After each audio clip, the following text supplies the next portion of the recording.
I'm Dr. Duke, and I am together again with Alex Newman, correspondent for the New American Magazine. And Alex, like I said many times before you've been on the show, you are a bit of a polymath. You can talk about a lot of things. You've reported about a lot of things. And today we're going to talk about the United Nations. Bad news, United Nations, right? I mean, the idea that after World War II, the United Nations was going to be a helpful agency who was going to let free nations and global nations get along better. How foolish would you have to be to not believe that sooner or later they would seek to govern the world? And that's kind of where we're moving now, isn't it, Alex? It is. It absolutely is, Duke. And if you go back to the people who set up the United Nations, the warning signs, the red flags, if we want to be funny about it, were absolutely everywhere. You had on one, the founding powers after World War II. You had really the Soviet Union and the United States were the two that mattered, and then the British helped a little bit. But so on one side of the table, you had Joseph Stalin, a mass murderer who wanted to exterminate millions of people and enslave humanity under a global communist dictatorship. And on the other side of the table, you had our people, right? We sent a guy called Alger, and boy, did they love Alger. That should have been our first warning sign. They made him the Secretary General of the UN. He got to run the conference where they came up with the UN Charter. Then a few years later, we ended up throwing him in prison because he was an agent of Stalin, and we proved that in court that he was committing perjury. So that was a big warning sign. Even the people who weren't technically busted working with Stalin and betraying the United States, people like John Foster Dulles, one of the founding fathers of the Council on Foreign Relations, he wrote in his book War or Peace that the UN was supposed to serve as the embryonic nucleus of the future world government. And he said, actually, there's no proposal for world government with teeth in it that I've seen that we couldn't carry out under the Charter of the United Nations, which purports to obligate the United States to commit troops whenever the UN Security Council demands it, as opposed to our method where Congress has to declare war. So right from the beginning, it was clear that this was the goal, but it did take them 70 years before they finally came out of the closet and just started admitting that, hey, we want to be the global government. You're going to submit to us. Ban Ki-moon is now calling the UN the Parliament of Humanity. He was the Secretary General until recently. So, now they're out of the closet on this, but we should have known all along, Duke. Yeah, we should have. And anybody who's been paying attention over the last 10 years knows that you've got civil rights and human rights commissions at the United States, that the member nations overseeing those committees are radical violators of human rights, right? You've got the Cubans, you've got the Venezuelans, you've got some of the worst regimes in the world in these dog and pony show committees. We got Israel, the only democracy in the Middle East, that's been condemned by the UN. How many times? Right, versus all the militarized Islamists that surround them, that the UN can't seem to make a single resolution to condemn. The whole thing is just a scam, really, isn't it? It is. It's an enormous fraud, and what's so interesting is how now they're out in the open about it. So in the cover story we have in the New American, it's called UN to America, We're the Boss. We just go through example after example where these I call it the Dictators Club. So where the Dictators Club is just barking orders at the United States. Like, for example, Alabama and some of the other states passed laws of restricting the murder of unborn babies. And the UN said, oh, you can't do that. International human rights law requires that the U.S. government step in and ensure the perpetuation of mass slaughter of unborn babies.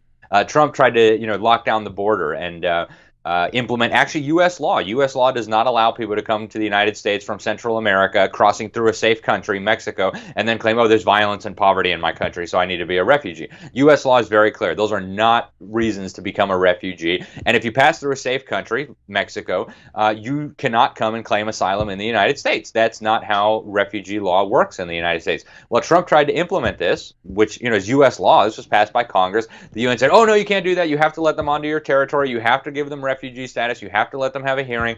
So again, the UN is butting into our affairs. And the bigger picture here that I think everybody needs to understand is that as we move toward this model of global governance that the United Nations is pushing, we're moving away from Americanism, which is what our founding fathers established.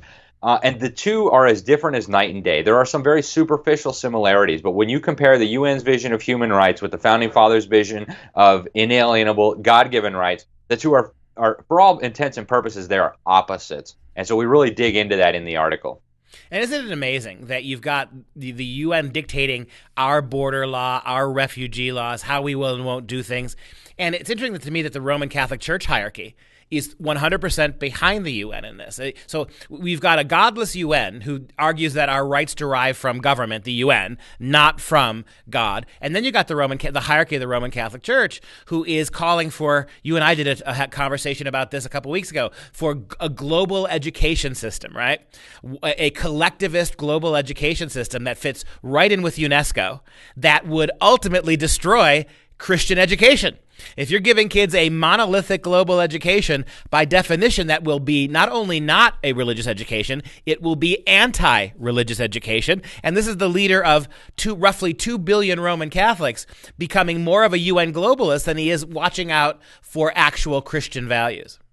That's exactly right. It's very strange, Duke. And, I've seen very prominent Catholics talk about this stuff as heresy, as actually satanic doctrines. There's Mother Miriam, who read it on her program, a wonderful Catholic nun who has a radio show and a talk show. Some of the episodes are seen just on YouTube by hundreds of thousands of people. And she was reading our special report that you and I did in Rescuing Our Children in the New American.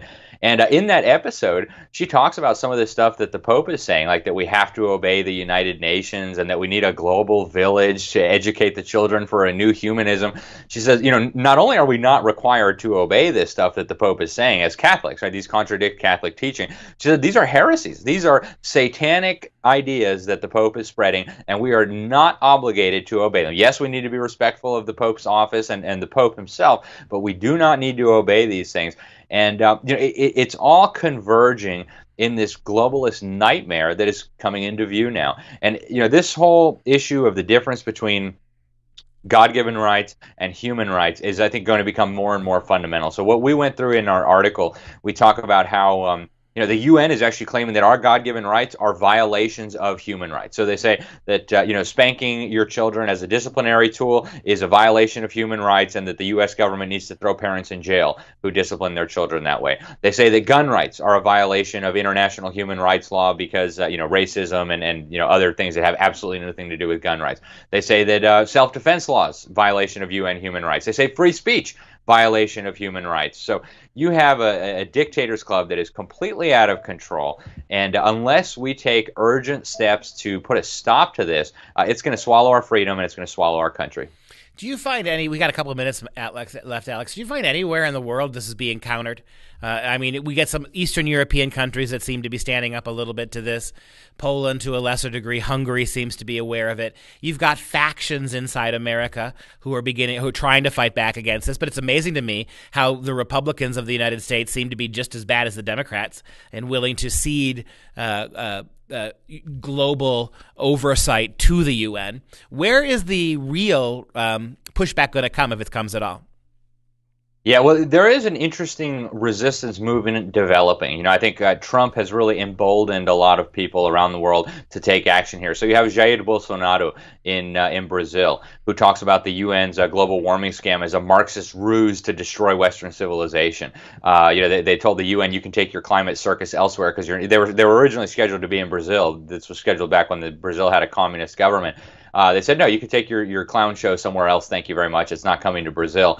You have, as you mentioned, Viktor Orban in Hungary. You have the Poles. You have a really interesting example came up with this mass migration pact. In December, the UN was trying to shove through this international kind of pseudo treaty. They didn't want to call it a treaty because they knew the U.S. Senate would never ratify it, but they called it an agreement on mass migration, trying to make international migration a human right. Well, Trump was the first one to stand up and say, no, we're not going to do that. And then after that, it was just like dominoes. Then it was Viktor Orban said, we're not going to sign on either. Then you had Austria, you had Croatia, you had Chile, you had Brazil, you had Israel, you had all the countries that the migrants want to go to saying, we're not going to participate in this fraud. So it was an early sign of resistance. We've been talking about education. Now Trump withdrew us from UNESCO, a major, if only temporary, victory in this struggle.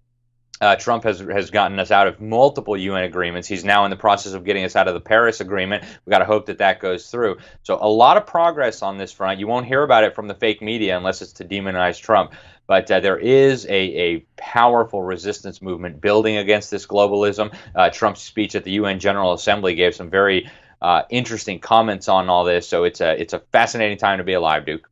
Yeah, it is. And let lesson sink. If you want to understand what the globalist UN will do if they get power, just look at the nonstop investigation and slander of Donald Trump for 3 years, right? Here's the president of the free world, duly elected. It's not just progressive media in America. This is a global campaign to smear perhaps the one world leader with the power to actually fight back against this globalist cabal. Alex Newman, thanks for your time today.